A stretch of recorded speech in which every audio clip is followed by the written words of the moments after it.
Good evening, everybody. Welcome to Paul D. Schreiber High School. This is our annual college consortium. You are all in for a real treat this evening because you are going to learn about the college process that know better than the professionals themselves.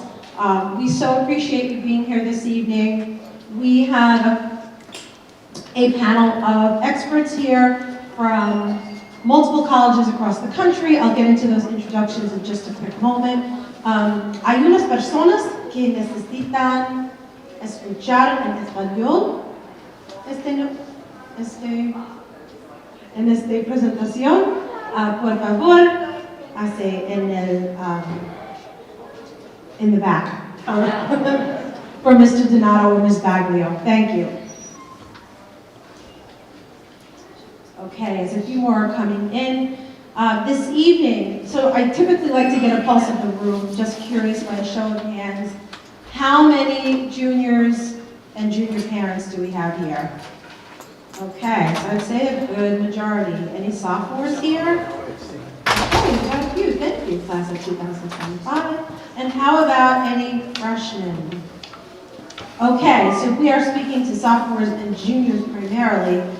How many of you are first-time parents? Parents first-time college, okay, excellent.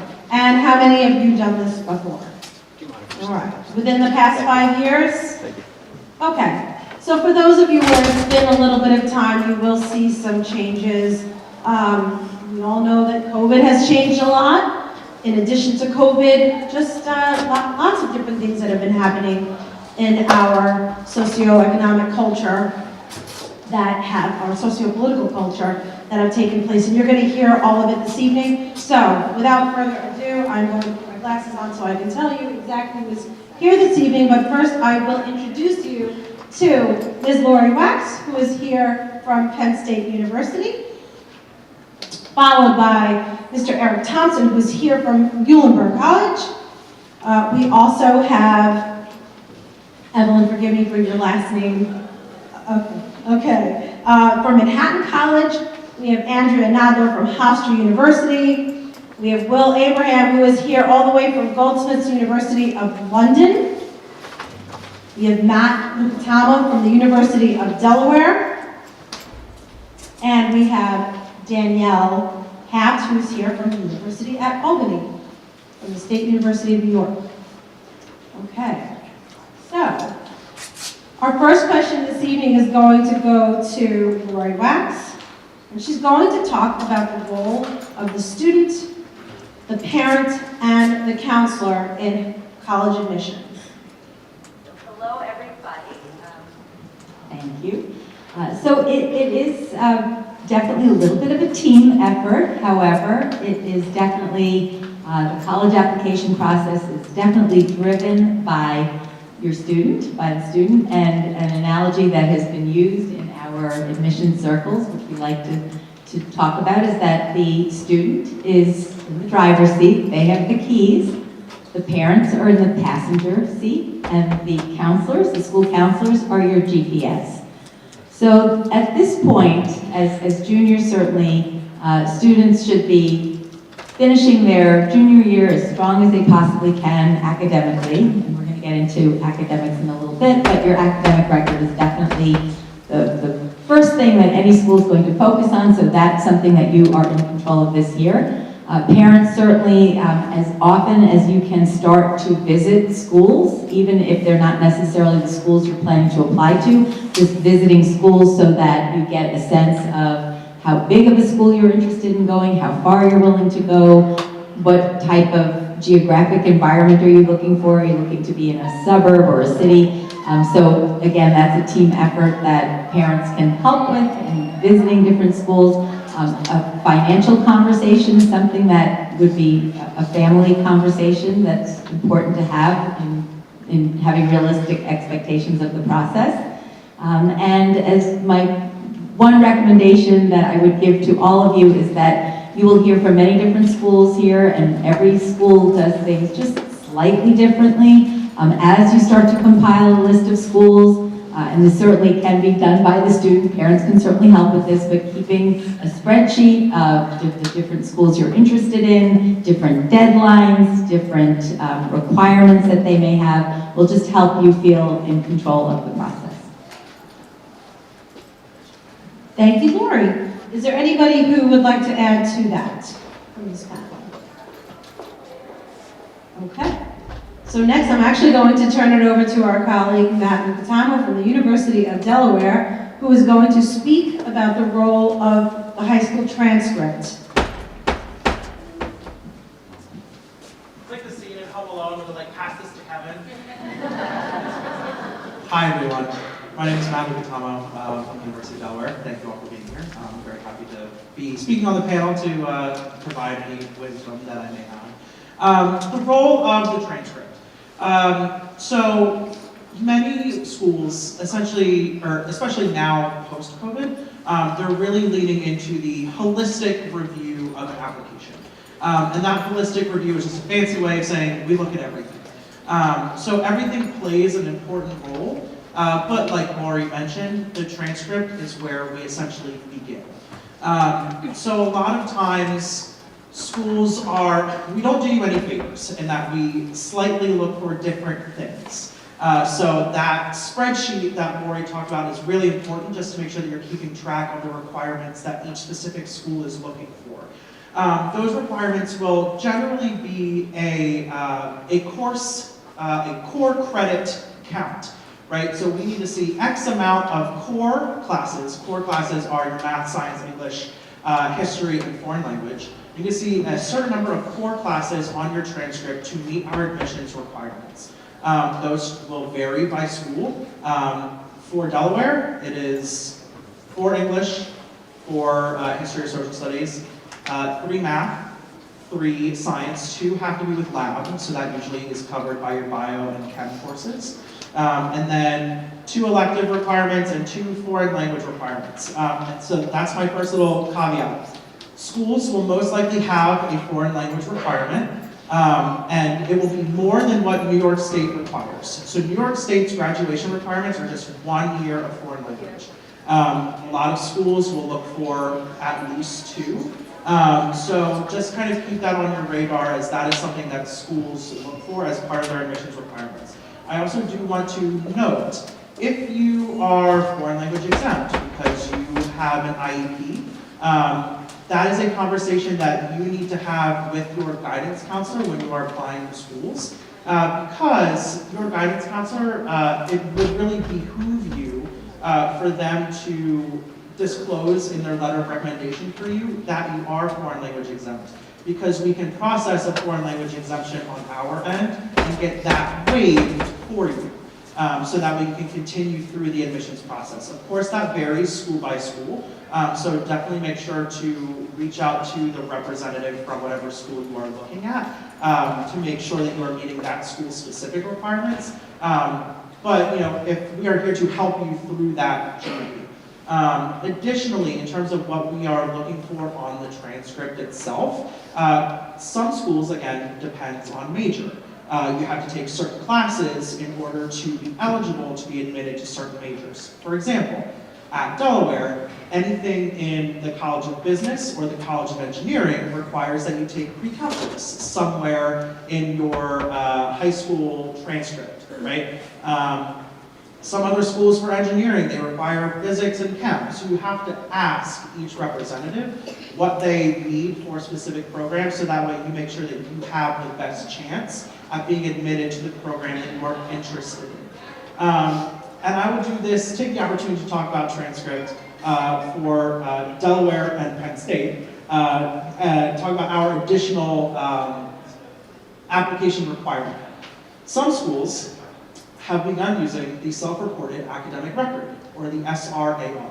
And it is a third-party platform that you have to use as part of your admissions requirements to certain colleges. Not every school uses it, so ask if the school that you're looking at does use it. But essentially what it does is it puts your high school so I want to say it puts, you have to manually do it. You have to manually put in your grades just as they appear on your transcript.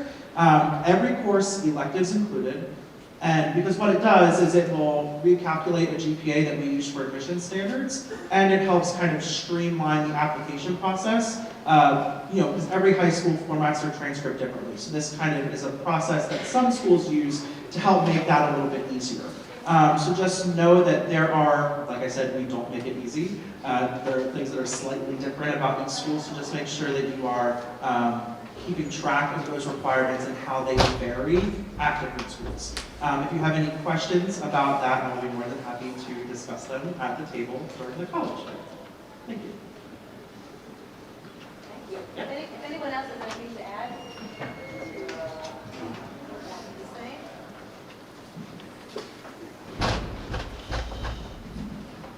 Matt, thank you for that. Hopefully folks found that very detailed and very helpful. The only thing I wanted to add about the transcript, because I know there's a lot of kind of nervousness around your GPA and what colleges report as a GPA and whatnot. Those are things that you're not necessarily in control of. And so to lean on whoever your territory person is for that particular school and asking them, especially if it's a school that you're really, really interested in, and they'll give you insight. We are Office of Admissions, not the Office of Rejection, okay? And so we're here to help students get into our prospective schools. So wanted to let you know about that. The other thing is life happened to all of us in the past couple of years. And so if you're the type of student who might have struggled at the beginning of the COVID situation, there are ways that you can explain that information. For those of us who take the Common App, there's a place called the Additional Information section where you can explain a little bit why there might be discrepancies in your Common Application. So that's what I just wanted to add with regards to the transcript. There's one word the guy forgot to say.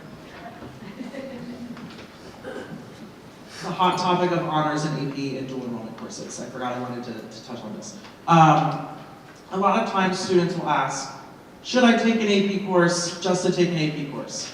And the answer is, take the AP course if you think that you are ready for that rigor challenge, right? Because a lot of times when we are reviewing a transcript, those courses like that are AP, IB, honors level carry more weight to them. So if you are taking an AP course and say you get a C in that course, it brings down the weight of your GPA kind of overall in terms of an admissions metric, right? So take appropriate rigor for where you are academically. You know, it breaks my heart to see students who feel like they have to push and push and push and take all of these rigorous courses, and then, you know, like we said, life happens, and then there comes to a point where sometimes life might happen really quickly, and then you can't catch up in those rigorous courses. So just appropriate rigor level. Keep that in mind. You know, you don't have to be taking a bunch of AP courses to be admitted to a school. Take what is appropriate for you and your academic ability, because that's ultimately what we are looking for in a transcript evaluation.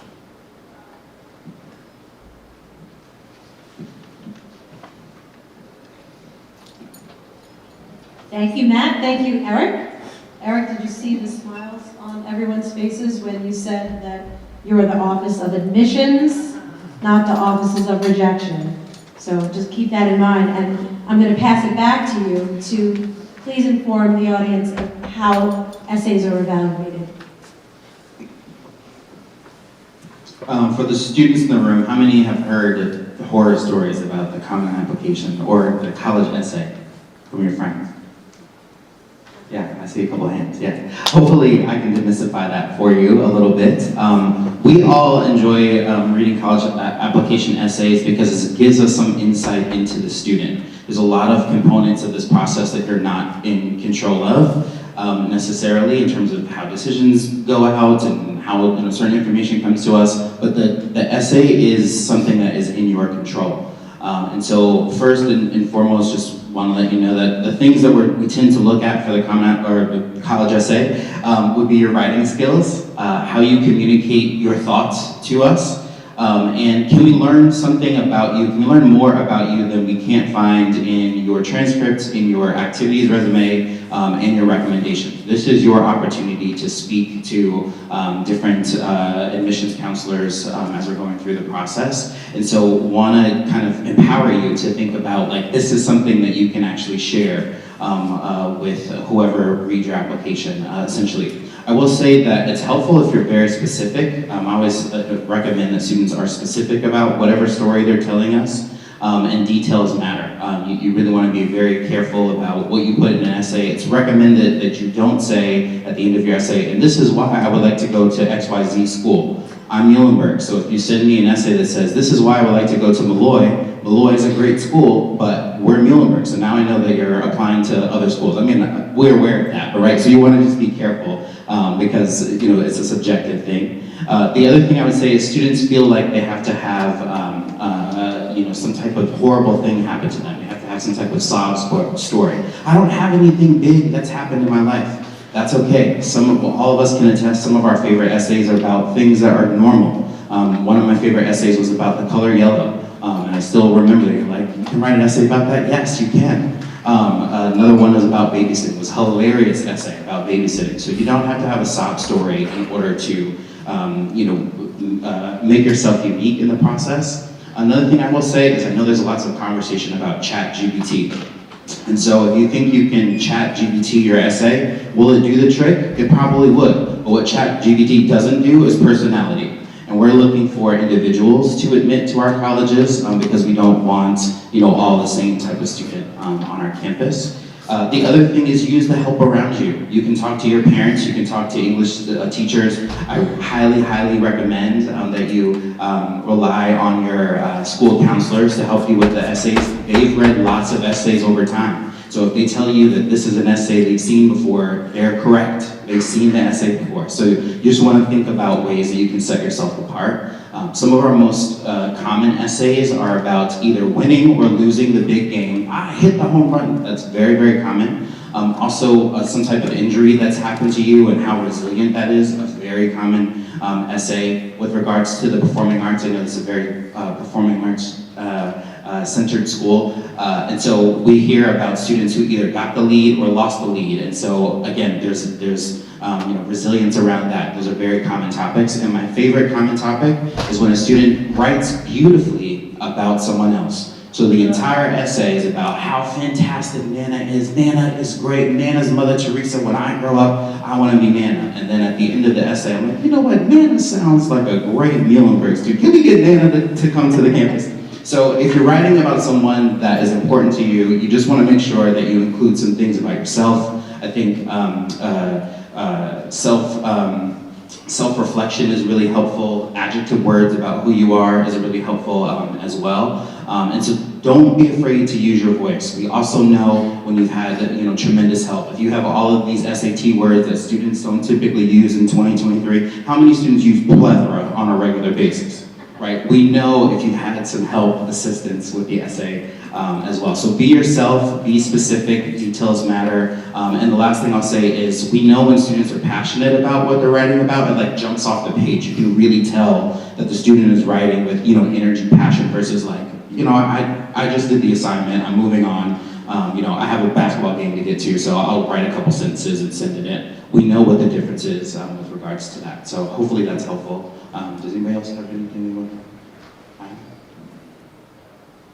I second everything you just said, but I would really echo that, when you're speaking about yourself, if you're hesitant about bragging, there is no better time than that essay to do so. And so, I often think about if a student is maybe lost, what they could write about, think about the institution you're applying to, and maybe just input the institution into the sentence. Why Manhattan or why Muhlenberg? You really have to think about what you're bringing into any school community, but specifically what that institution would do for you and your talents. And sometimes, where the essay could be the deciding factor in a holistic approach to the application.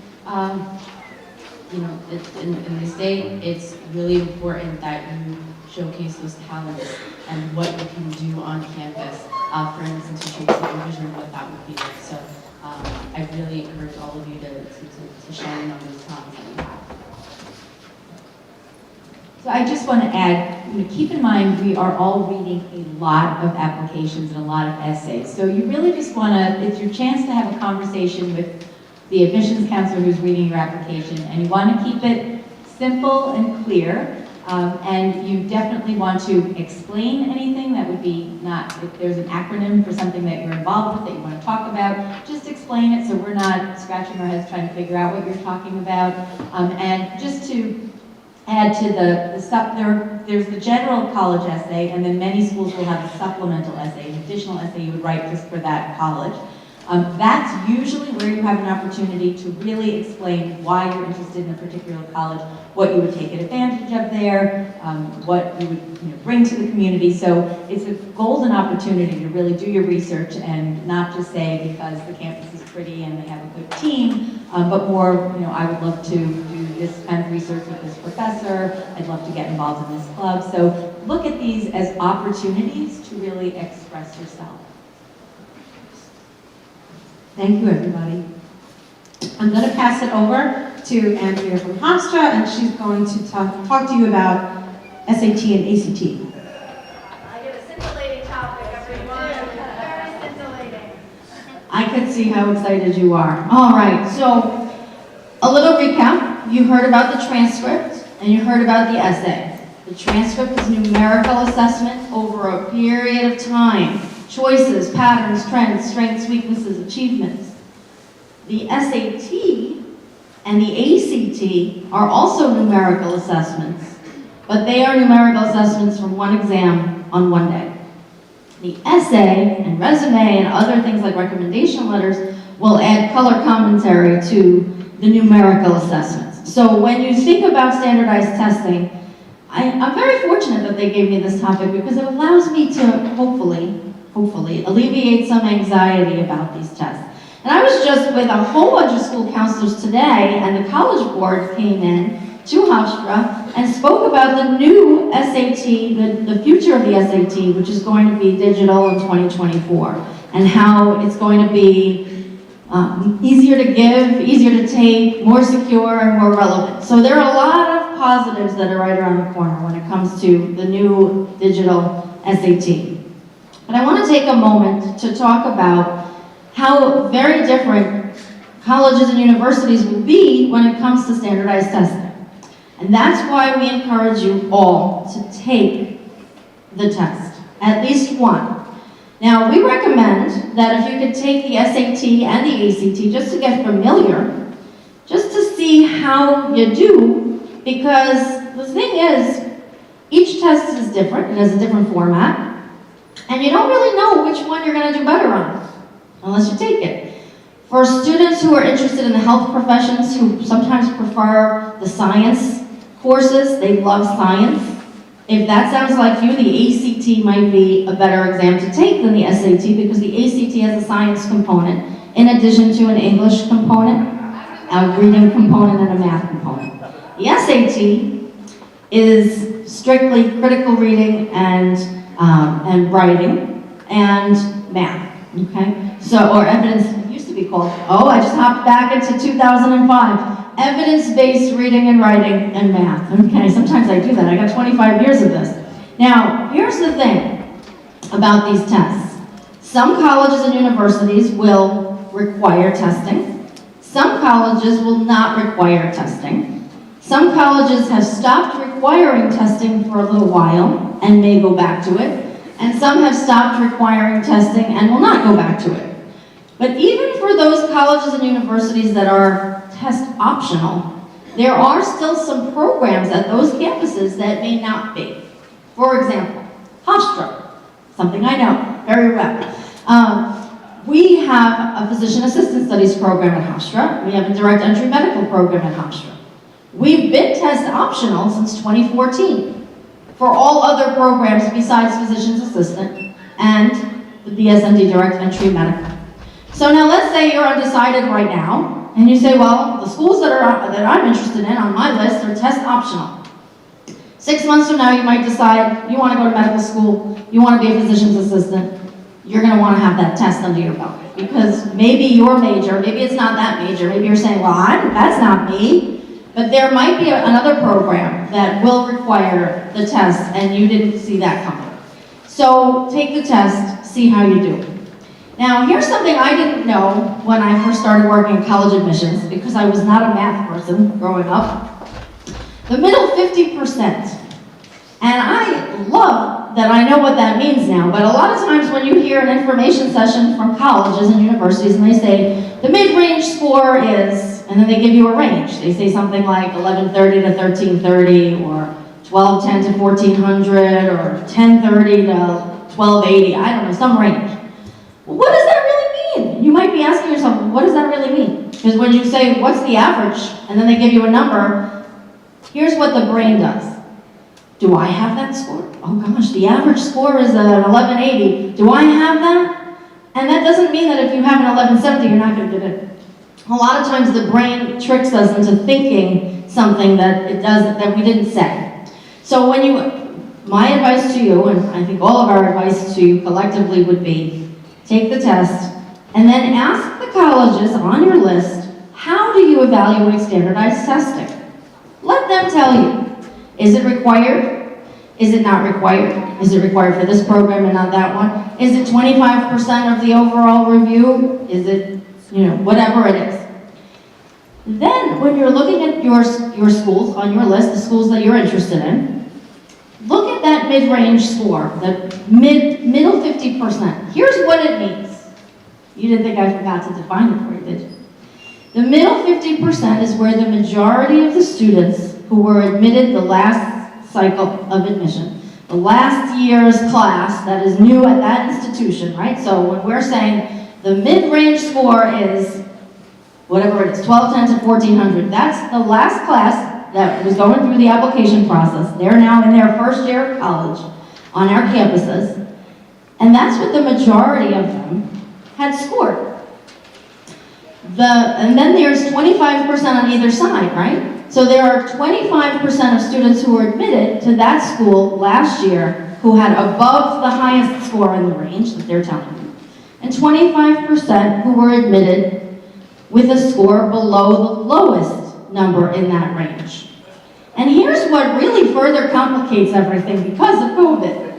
Because the testing was so de-emphasized for a while, and students weren't really taking it or prepping for it the way they used to.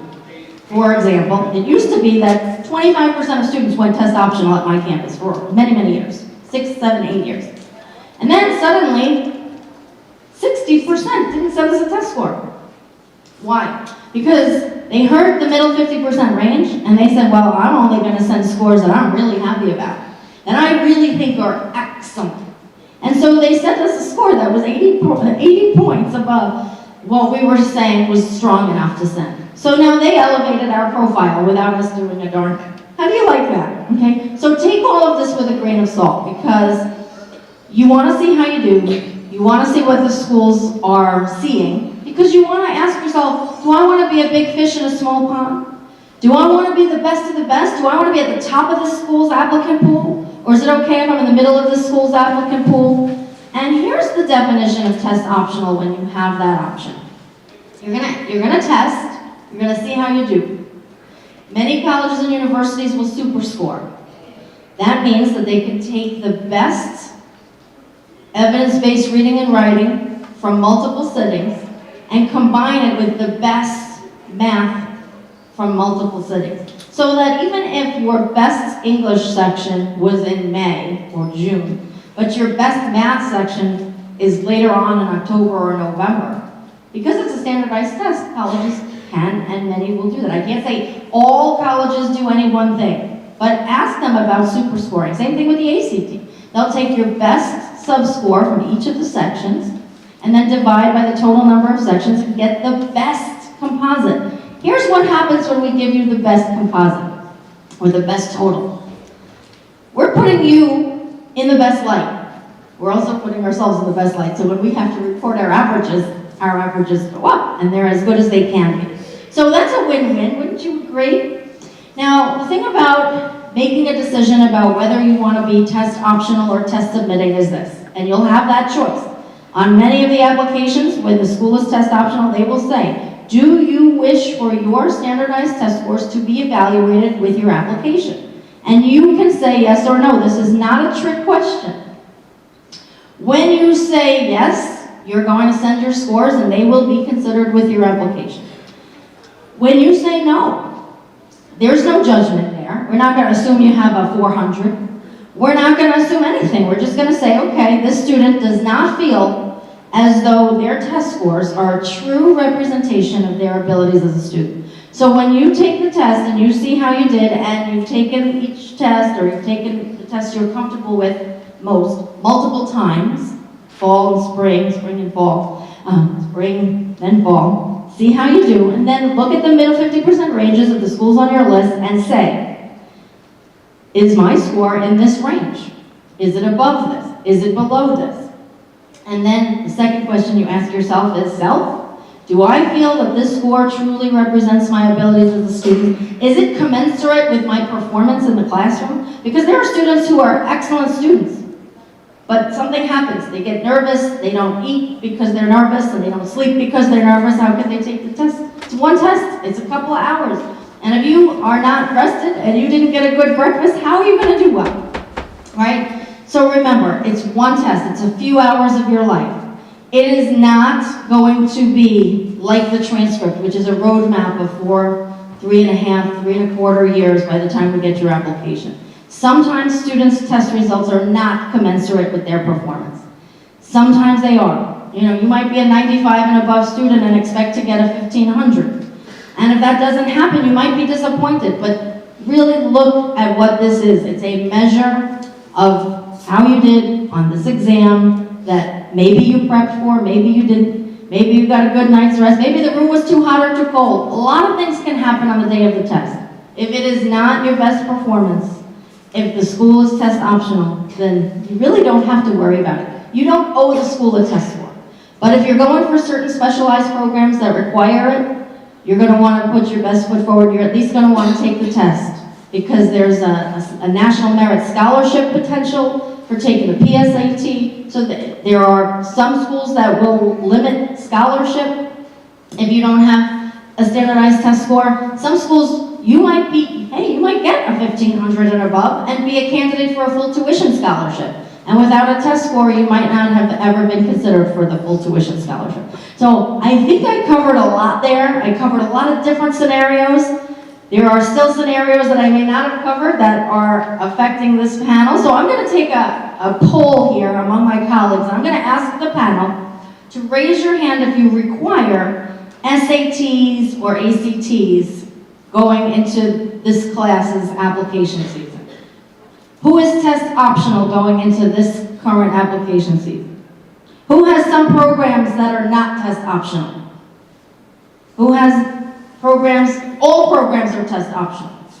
Okay, so you saw, and that's just a range of 7 or 8 different schools, right? There are thousands of them. So you're going to do your due diligence, you're going to research, and the standardized testing policy for every single school is likely to be very easy to find on their website.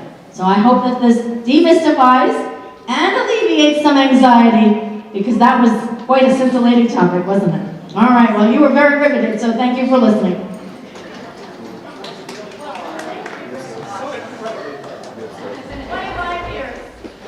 Okay, Danielle, University of Albany, will you please discuss the role that activities, extracurriculars, jobs, etc., volunteer work, how does that factor in college admissions?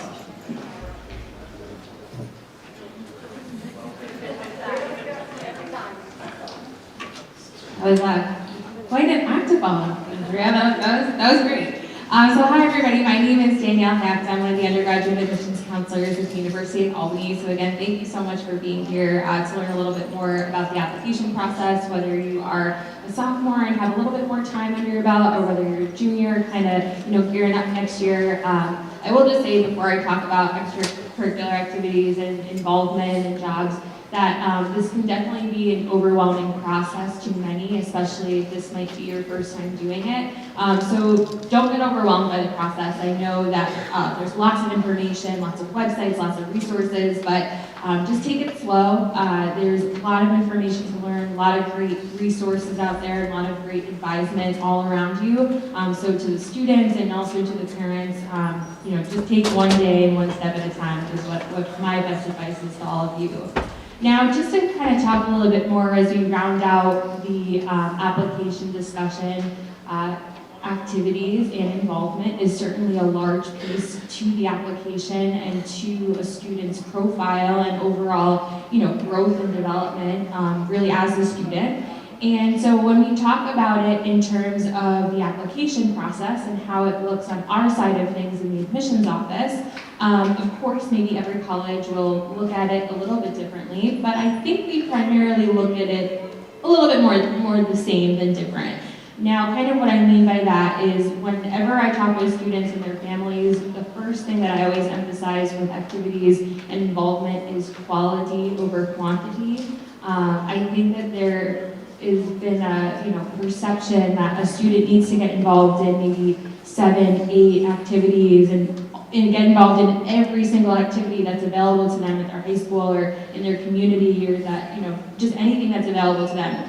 And that's great, but a lot of times we see students getting involved in everything and then maybe not pulling their weight in other areas, like their academics or just other obligations that they have inside or outside of school. So that's why I say quality over quantity. I would rather have a student put 100% into maybe 2 or 3 activities that they're super passionate about, rather than, maybe putting 50% or less than 50% into multiple or an overwhelming amount of activities. So on the application, whether you decide to use the common application or for us, the SUNY application, or there's also the coalition application, there's many different applications that you can use that are utilized by different colleges. Pretty much the activities section looks the same on all of those applications. So essentially it'll kind of just give you, a row to choose from. You can select what activities you've done, maybe for how many years or what grades you did that for. And it also gives you a chance to explain a little bit more about your activity. So let's say you're involved in a sport. You can put that you were on the track team, maybe 9th, 10th, and 11th grade. If you played, baseball, you can say that you were involved in it 10th and 11th grade, and you can put your position. Maybe you're involved in a leadership club here at high school, or maybe at the theater club, for example. So you can go a little bit more specific and talk a little bit more about those activities.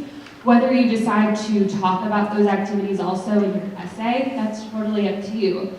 Some of the times what I will say is that many of your recommenders that write your letters of recommendation, like maybe your guidance counselor or a teacher, might ask you what activities that you're involved in, because sometimes they like to include that as well in the letter of recommendation. More so we see that a lot with guidance counselors because they want to show us on the college side that you're a well-rounded student.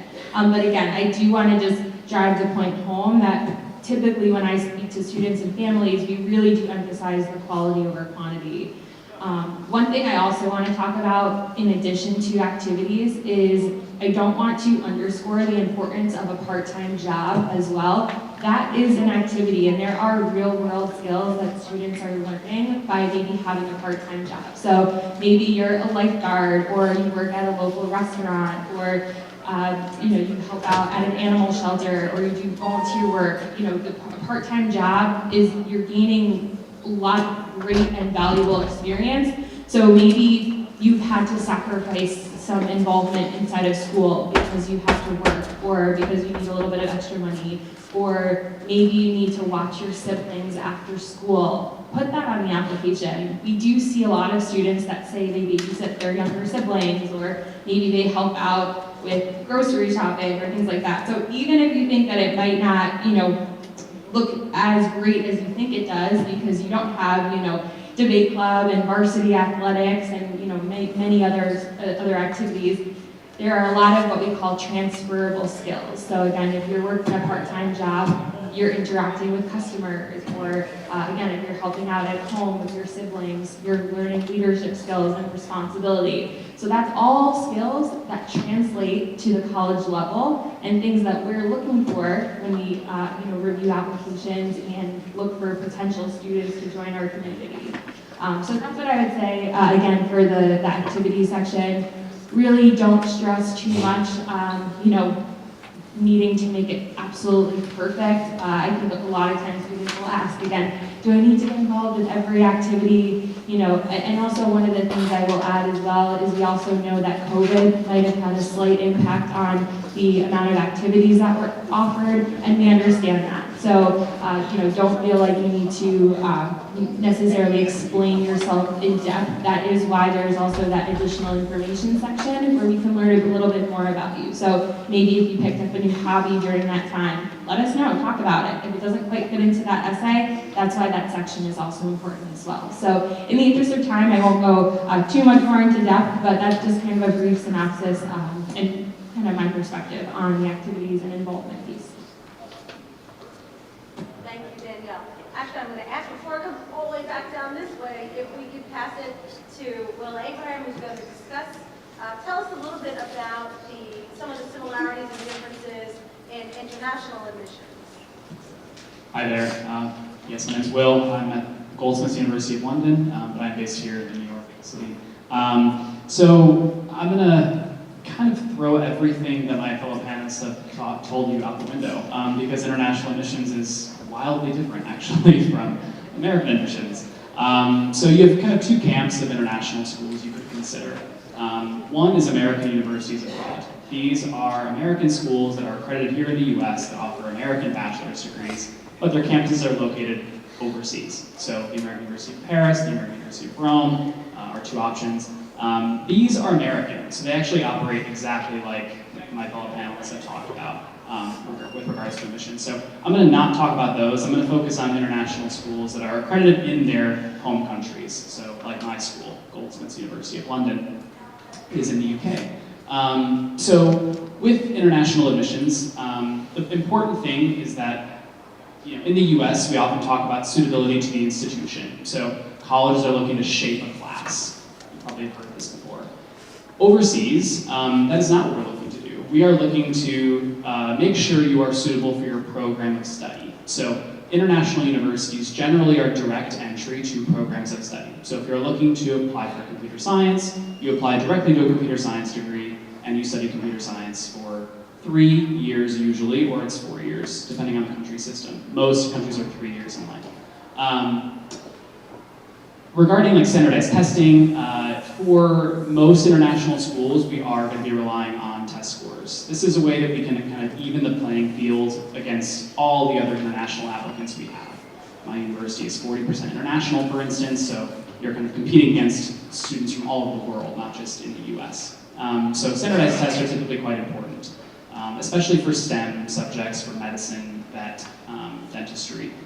Keep in mind things like law, dentistry, vet, medicine, those are all direct entry overseas as well. So you're actually going into med school from high school in like a 5-year program, just as an aside. For the essay, for instance, we are also not looking for an American-style essay. We are looking for an essay that is dedicated to your program of study. So why are you looking to study psychology? What have you done in high school? Have you taken AP Psych? Have you explored certain areas of psychology in your extracurricular activities, things like this?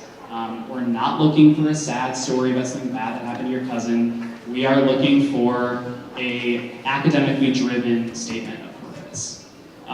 For extracurriculars, we don't care about them, actually. Generally speaking, generally speaking, we don't look at them at all. And actually, a lot of country systems, like Australia and New Zealand, for instance, they don't look at test scores, they don't have essays, they don't have recommendation letters. All you do is submit your transcripts and a little demographic information, and you're done. That's it. We try to even the playing field as much as possible overseas. We are extremely transparent with entry requirements. It's not a nebulous process. We will tell you exactly what you need to get into university. You can go on my school's website and see exactly what grades you need for each program, and then you're probably in. Obviously, this is variable. Oxford and Cambridge, for instance, are not letting everyone in. But generally speaking, it's very transparent. We are not nebulous at all. We kind of take the mystifying quality of American admissions and make it way more straightforward. Lastly, I know we're running out of time, financial kind of cost-wise, typically, it's a 3-year program, so it is shaving a whole year off of school. That is a huge cost savings right there. But typically, going overseas is going to be about the same price as, I think, a SUNY. What's SUNY nowadays? Yeah, so actually we're cheaper than SUNY for tuition here at Goldsmiths. And most UK schools are cheaper than that. So you're going to be looking at around $35,000 US to $40,000 US for total cost of attendance each year. So about the same as an in-state program. So it's definitely an option that you can consider. And if anyone has any questions about international admissions, you can definitely come find me and thereafter. Has anyone considered international now that I've talked to you? Parents in the room, I'm sure, right? Yeah. All right. Thank you. Thank you, Will. So to round out the discussion, Evelyn from Manhattan is going to speak to some current trends in admissions and particularly post-COVID.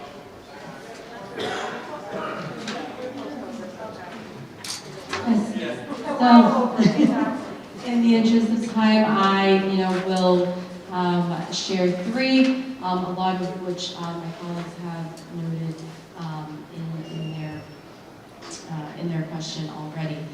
So the first one, which we've already discussed, is the hesitation with SAT or ACT testing and submitting those. My biggest recommendation here is to connect with every institution and determine how that is being weighed in on the decision for a number of reasons, not only financially, academically, but again, even for you, that may determine how long that list is that you begin constructing now, okay? The next one is how many applications students are submitting and how many applications as admissions officers we are seeing now more than we have before. And so we are seeing, what used to be 8 or 9 applications per student, really doubling or tripling in some cases, where we're seeing students applying to 20, some over 30 institutions. And, depending on who you speak to, there are, this is a positive, you have so many options, yes, but in some cases, it makes the landscape that much more competitive. So you have to consider what that would look like. Again, academically for the program of interest, and again, what that means financially. So while that may be your dream school, are you getting that competitive financial aid packet? Okay, especially, are you making that decision by May 1st or that recommended deadline for that institution? And for most, it will be no, simply because you receive a great financial aid offer, a great scholarship, and before you know it, the next day you receive an even better offer. And so maybe that first choice is no longer your original first choice. So something to consider. And third, just by a show of hands, how many of you know exactly what it is you're going to study in college now? How many of you have an idea, maybe teetering between 2 different programs or 5?